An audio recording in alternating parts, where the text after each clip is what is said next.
So tell me, what does an airplane going from Ireland to England have to do with Pope John Paul II, an intervention with the French anti-terrorist squadron, and the demands of a former Australian monk? What do these four things have to do with one another? Well, the answer is quite simple, really. The date is May 2nd, 1981. Aer Lingus Flight 164 is an Irish airplane currently going from Dublin to Heathrow Airport in London, England. Aboard the plane are 103 passengers and 10 crew members. However, one passenger is special though. About 5 minutes before landing at Heathrow Airport, he would make his way to the bathroom. There he would take out a few small containers and cover himself with the fluids inside. After sufficiently drenching himself in the fluids, he would leave the bathroom area. He would then make his way to the cockpit and begin to make his demands. Don't land at Heathrow Airport. Instead, continue on to Iran. He has just covered himself in gasoline and has a bottle of cyanide gas in one hand and a lighter in the other.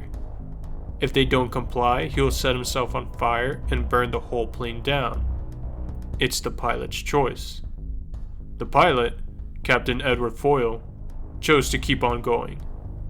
However, he had to inform the hijacker that there was not enough fuel to go to Iran.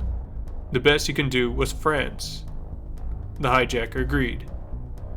The pilot would then inform the passengers of the detour with a simple message. Ladies and gentlemen, we would like to land in London, but there's a man in the cabin who wants us to go to Le Touquet Airport in France. But who is this guy? And what in the world is motivating him to hijack an Irish airplane? His name is Lawrence James Downey. He's a 55-year-old from Perth, Australia. But here's what's interesting. In the 1950s, he was a Trappist monk, basically a branch of monks that would follow the rule of Saint Benedict. In other words, they're very strict on what they can and can't do. There's a long list of rules, but that's not what's important right now. What's important is how Lawrence left the abbey. According to him, he punched a senior monk in the face and got expelled for it. Therefore, he's a former Trappist monk. After getting expelled, he would make his way to Portugal, where he would become a tour guide for a shrine dedicated to Our Lady of Fatima. And Lawrence was clearly obsessed with the story behind the shrine.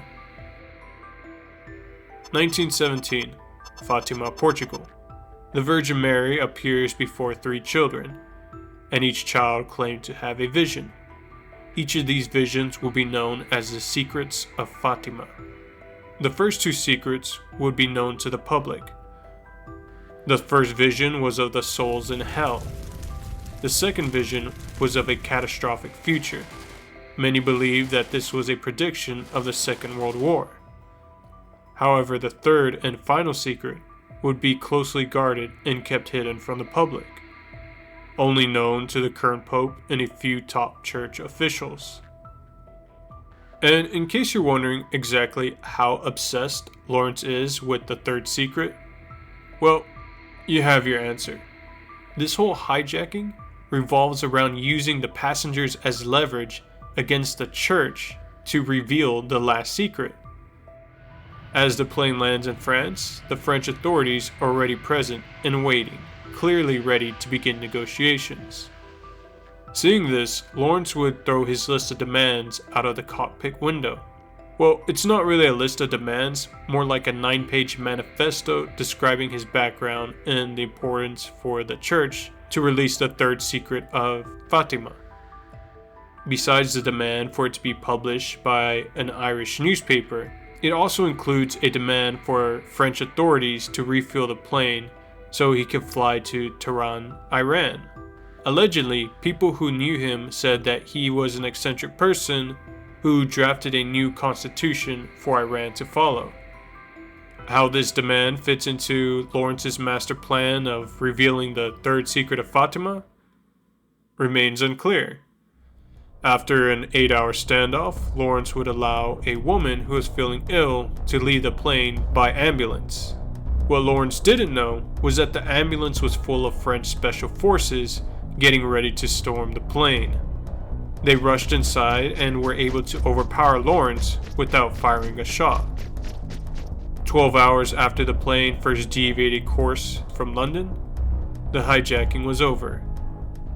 Lawrence James Downey would be tried in a French court and found guilty of hijacking. He would be sentenced to 5 years in prison. However, after some good behavior, he would be released after 16 months. Clearly, he wasn't the most stable individual, but I guess he was normal enough to be released so soon. And in case you're wondering why hijacking has such low sentencing, I'm not too sure. Probably because no one was injured or died. Or maybe it's just because it was the 1980s, and hijackings aren't exactly rare. Wait a minute, didn't everyone smoke on airplanes back then as well? Wasn't Lawrence worried he might encounter an accident with someone else's lighter?